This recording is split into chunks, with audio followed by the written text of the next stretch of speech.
J'ai mis lunettes. J'ai mis lunettes pour que ça fasse intelligent. Parce qu'en fait, ce que j'ai fait, si tu veux, c'était tellement débile ce week-end que je pense qu'il faut que je regagne des points. Il faut que je regagne des points sur l'intelligence. Alors j'avais hésité avec la cravate, mais bon, j'avais pas de cravate aux couleurs du pays, vois-tu. Du coup, bon, j'ai commencé avec les lunettes. On verra si je creuse un peu après pour gagner un peu en intelligence. Parce que, quand même, tu vois, 24 heures sur un chemin qui fait 1,5 km à monter et à redescendre, on peut pas dire que j'ai tutoyé des sommets là. Je pense que mon prof de philo au lycée est choqué, à mon avis. Donc pourquoi j'ai fait ça? Tu vois, pourquoi j'ai passé 24 heures dans la forêt, que je connais en plus, en plus, à monter à descendre. Alors, tu vois, il y en a un qui a commencé à foutre la merde, c'était en février, c'est Benoît Girondel. Il s'est permis chez lui, là-bas en Drôme, de faire justement ce genre de débilité pour la première fois. Alors, tu vois, ça suscite un peu la curiosité, parce que tout le monde est là en février. L'ambiance est plutôt détendue, tu vois, plutôt début de saison, bon enfant et tout. On prépare le Ventoux, on prépare une course de 40 km, tu vois, on souffle, quoi. Et là, il y a un mec qui passe 22h50 à faire des allers-retours dans une bosse. Et à la fin, il dit bonjour, j'ai fait 12 900 mètres de dénivelé. Là, tu fais, ah, quand même. Ah, ça fait beaucoup. Ça fait plus que n'importe quelle course.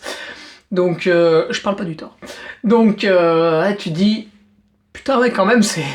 Putain, le sauvage.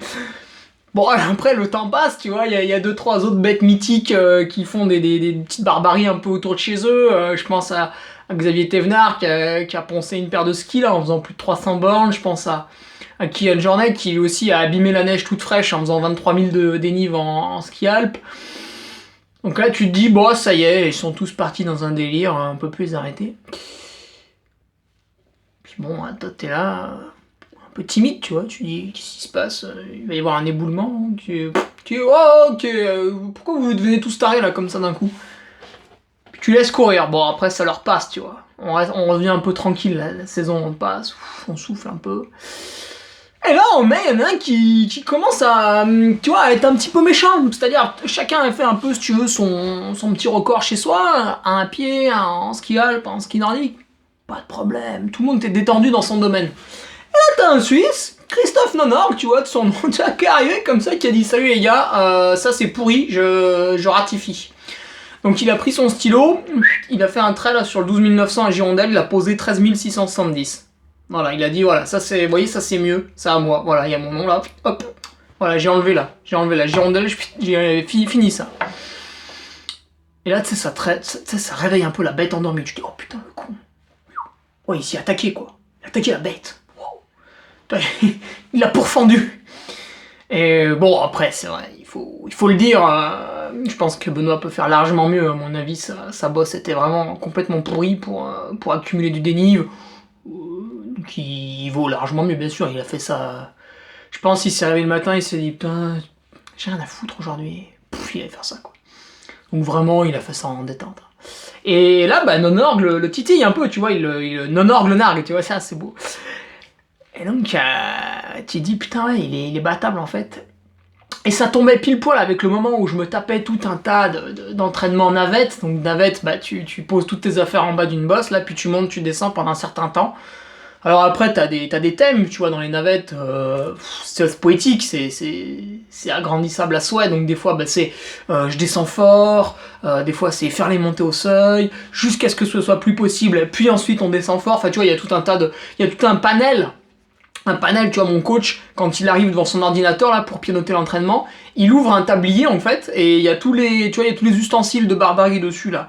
Il y a le perfo, il y a le scalpel, il y a la tronçonneuse, tu vois, il se dit putain qu'est-ce que je vais lui mettre aujourd'hui là, tu vois, et donc il choisit un peu quel entraînement navette tu vas faire.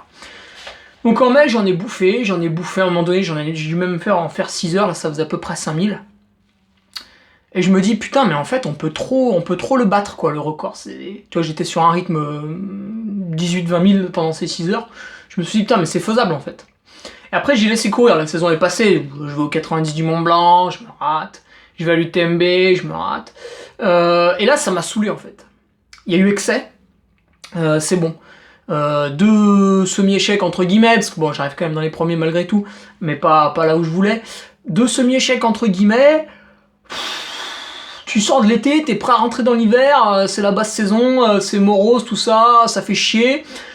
Alors d'un coup, je me suis levé, je me suis énervé, j'ai dit bon, fin septembre, je fais 24 heures là.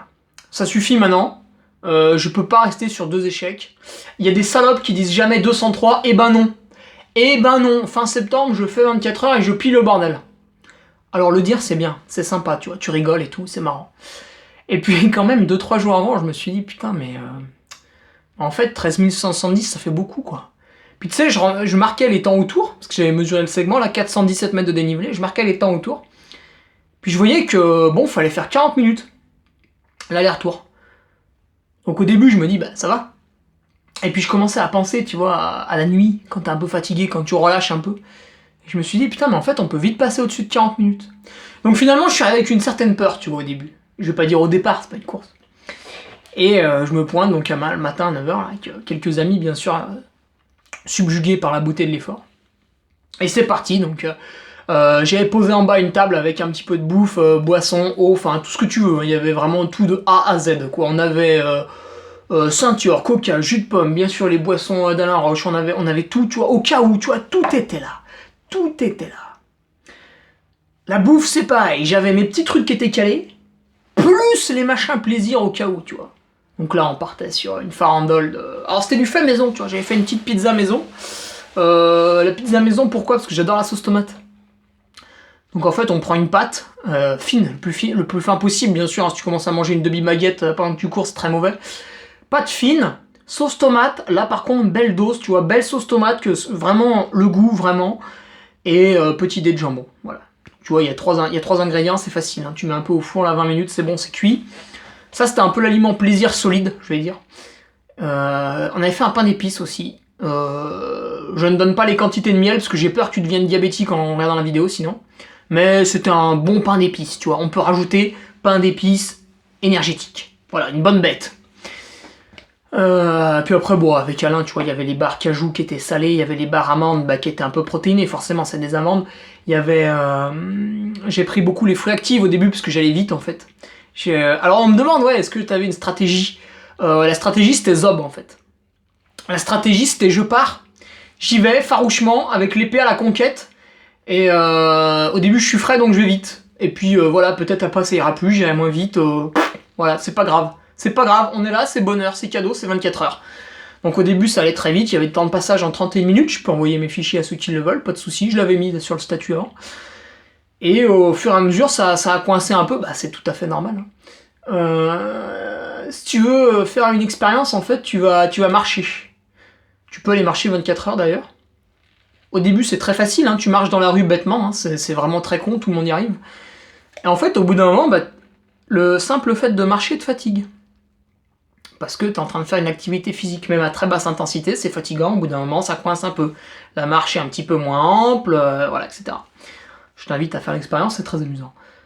Et après, j'ai commencé à passer les tours autour des 35 minutes, puis un petit peu avant la mi-course, là, ça y est, j'avais stabilisé autour des 40. M'inquiète pas trop. Je m'inquiète pas trop, la journée était passée. Il faisait chaud quand même hein, sur cette saloperie. Il faut savoir que j'étais à 1 litre d'eau à l'heure quand même. 1 litre d'eau à l'heure, ça a dépoté sec. Alors bien sûr, je remercie l'ensemble des personnes qui étaient en bas du on va dire, parcours. Ça c'est marrant, parce que tu fais une montée, tu redescends, il y avait des gens qui étaient là, que je connais pas, tu vois, qui applaudissent. Certains qui viennent faire une montée, d'autres qui restent pour applaudir le prochain coup. Enfin, même, ça n'avait ni queue ni tête. Hein. C'était super sympa. Tu refais une montée, tu refais une descente, bah c'est pas les mêmes, tu vois, il y a un nouveau groupe d'extrémistes qui est là dans la... Tu te dis, putain, mais qu'est-ce qu'ils font là, quoi, c'est... Alors même le maire était venu, le maire de mairie, et il me dit, ah bah c'est dommage, vous auriez dû me le dire, on aurait fait quelque chose. Et je lui ai répondu, mais monsieur le maire, à aucun moment j'ai pensé que ça allait vous intéresser, parce que là quand même on est en train de parler de quelqu'un qui va faire des allers-retours dans la forêt pendant 24 heures, on défend aucune cause, on va sauver aucune espèce en voie de disparition... À la limite, écologiquement, je vais pas faire de dégâts, hein, parce que je suis à pied dans la forêt et j'emmerde personne. Mais bon, c'est léger quand même comme argumentaire, donc bon, j'ai pas pris la peine de vous déranger avec ça. Mais pourquoi pas si on refait. Donc vraiment, une foule de gens tout à fait incroyable. Et voilà, bon, on continue. La nuit arrive, alors là j'étais un peu content, donc il y a l'aspect fraîcheur qui est revenu. Ce qui fait que... les temps de passage sont restés un peu similaires. Bon, on perdait une minute par-ci par-là, mais rien de méchant.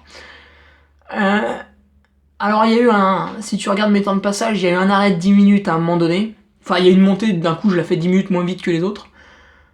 Plus vite du coup. Enfin, c'était pourri. C'est une raison extrêmement simple, en fait, c'est à un moment donné, je me suis arrêté manger. Parce que ça faisait un petit moment que je faisais des retours, je me disais, putain, quand même, il y a des gens qui viennent, ils t'applaudissent. Toi, t'arrives, déjà, t'es torse nu, tu respectes rien. Comme un malpropre, tu prends de la bouffe, là, avec tes doigts, là, sur le ravitaillement, là, c'est dégueulasse, t'en fous partout. À un moment donné, je me suis servi des chips aux légumes. Hein. Je me suis servi des chips aux légumes, bah, c'était un festival, le paquet, il a éclaté, il y en avait partout, on aurait dit un goret dans la forêt. Et je me suis dit, putain, quand même, les gens, ils viennent, tu vois, et t'interagis pas avec eux, tu fais juste coucou en disant merci, c'est pas sympa. Donc, à un moment donné, je me suis arrêté, j'ai dit, bon, c'est le début de la nuit, je prends la frontale, je mets un t-shirt, je change de chaussures, et j'en profite pour boire un petit bol de soupe et manger une petite part de pizza. Voilà. Du coup, je me suis arrêté, ça a duré 11 minutes. Et là, c'était sympa, voilà, on échange un peu. Et bon, après, je repars, parce que, ouais, tu vois, le temps défile, hein, mine de rien, donc là, j'étais beaucoup en avance, mais c'est jamais. Et la nuit, le début de la nuit, il se passe, alors, je me disais, putain, mais ça va être long encore. Parce que j'ai commencé à 9h, donc à 21h, j'avais fait 12h, j'étais à la moitié. Et là, quand j'étais à la moitié, je me suis dit, ah ouais, putain, j'ai fait la moitié, quoi. Ça veut dire qu'il reste la même chose. À la moitié, je sais plus à combien j'étais à 8300, il me semble. Faudra que je retrouve sur mon document. Donc au bout de 12 heures, j'avais fait 8300, et donc 50 et quelques bornes. Et là, je me disais, putain, il reste toute la nuit. Alors, il faut savoir que j'ai passé 13 heures avec la frontale, je l'ai éteinte à 7h30 le matin. 7h30, je l'ai allumée à 19h30, 5, 7... Ah non, 12 heures avec la frontale. Donc c'était vraiment très très long, c'était la plus longue nuit que j'ai fait. L'autre plus longue nuit était aux Canaries, elle avait duré 8 heures. Donc vraiment là, quand tu te lances dans la nuit à ce moment-là, tu te dis putain mais ça va être long. Et vu que ça a déjà été long, t'as un capital je supporte ça qui est très faible. Donc l'entrée dans la nuit vraiment pénible, heureusement d'autres amis étaient venus, enfin ça tournait, et à chaque fois on reprenait une discussion différente, et c'est ça qui t'aide en fait, c'est la discussion avec les gens. À des moments donnés, je leur en veux pas, tu vois, on se connaît un peu moins, forcément, on n'a pas gardé les chèvres ensemble, on n'a pas grand chose à raconter. Des fois, je faisais une montée avec certains, et bon, on échangeait à peine 2-3 mots, et ces montées-là étaient plus pesantes. Parce que du coup, l'esprit était plus focalisé sur la bosse en elle-même, qui était chiante, déjà parce que je la connais par cœur, et en plus parce que là, j'étais en train de la faire pendant 24 heures. Et à des moments, je tombais sur des gens où là, on discutait un peu plus, ou alors carrément un bon pote, où on disait vraiment des grosses conneries. D'ailleurs, je me souviens pas de tout, les mecs me racontent après. Tu sais, j'ai l'impression de rentrer de boîte, tu vois. Ils font, ouais, à telle heure, t'as dit ça et tout. Ah, ok, d'accord, t'as vomi. Oh! Non, j'ai pas vomi. Et du coup, là, ça passait vachement plus vite quand même. Et puis, fait intéressant, à 2h du mat', j'ai eu un coup de sang. J'ai senti que j'avais monté la bosse plus vite. Et là, d'un coup, au sommet, je me retourne, j'attaque à descendre. Et c'était une boucherie. Je ne sentais rien. Alors que ça faisait 17 heures que je courais. Et d'un coup, les jambes étaient intactes. J'ai fait la descente en 9h30, sachant que la plus rapide était en 8 minutes, et qu'en gros, à ce moment-là, je descendais en 13-14. J'arrive en bas, je dis putain, je sais pas ce qui se passe. Je vais en profiter. Alors j'ai fait 3 montées encore très rapides. Et les descentes ont recommencé à remonter vers 12-13 minutes, progressivement. Et arrivé à 5h du mat', là vraiment, il y a eu le... Tu vois, il y a un mec qui arrive avec une batte de baseball. Et j'étais assommé. J'ai fini les 4 dernières heures, là, vraiment, là, ça, le temps dérivé, là. D'un coup, tu sais, la courbe, elle était comme ça. Et à 5h du matin, déviance du temps. D'un coup, il fallait quasiment 1 heure pour boucler le tour. Et là où j'ai vu que vraiment, c'était la fin. C'était la fin de la fin. C'est la dernière, j'ai mis une bonne heure pour faire l'aller-retour. Et bon, j'arrive, il me restait 27 minutes. Donc en 27 minutes, j'avais le temps d'aller juste au petit panneau en haut qui m'aurait fait 100 mètres de plus. Parce qu'il y avait 2 panneaux, donc là la distance était mesurée. Et j'aurais même pu le faire 2 fois, et donc ajouter 200 mètres. Problème, dans la toute dernière partie de la dernière descente, je sais pas, le pied a un peu vrillé, et j'avais un échauffement du pied. C'était pas vraiment une ampoule, une sorte de peau un peu glissante, tu vois. Et bon, elle est passée sous le gros orteil, ça m'a brûlé, ça m'a fait vraiment mal. Je me suis assis, j'ai dit bon, c'est bon, il y a le tarif là. J'ai vérifié sur le cahier là, il y avait 15 012. J'ai dit c'est bon, on arrête. Il y aurait eu 14 900. J'aurais quand même martyrisé mon pied pour arriver à 15 000, mais là il y avait 15 000, j'ai dit allez c'est bon, c'est pas la peine de zigouiller le bordel. 15 000 ça va, c'est bien, ça me va, on s'arrête là. Donc après voilà, merci à ceux qui étaient là, tapez un peu dans la main. Donc j'ai un copain qui était présent tout le long, il va faire une vidéo, je pense que ça va être exceptionnel, vous allez voir l'ambiance dans la forêt, donc à chaque fois t'arrives, il y a un barnum, il y a 3-4 personnes qui tapent des mains, enfin, vraiment un truc tu vois à la fois minimaliste mais aussi développé, j'étais tout seul, mais pas seul. Et puis il y a aussi 2-3 mecs qui ont fait les 24 heures, tu vois, donc il y a Nico et Alexis, bon, qui ont eu divers problèmes et qui n'ont pas pu finir. Alexis s'est arrêté avant la nuit, Nico s'est arrêté au milieu de la nuit. Bon, pour des problèmes divers et variés, liés bien sûr à l'effort un petit peu ultra. Et il y a 2 jeunes, Mayol et Quentin, qui eux n'ont rien demandé à personne. Ils ont fait des petites siestes, à des moments ils repartaient, et écoute, au final, 18 ans, hein, 10 000 et 8 500, les 2 kikis là. Vraiment bien. Même, je crois, c'est Quentin, hein, même Quentin, il a fait du coup la dernière bosse avec moi, et bon, en gros, il m'a attendu. Hein, parce que moi, c'était vraiment la bérésina à la fin.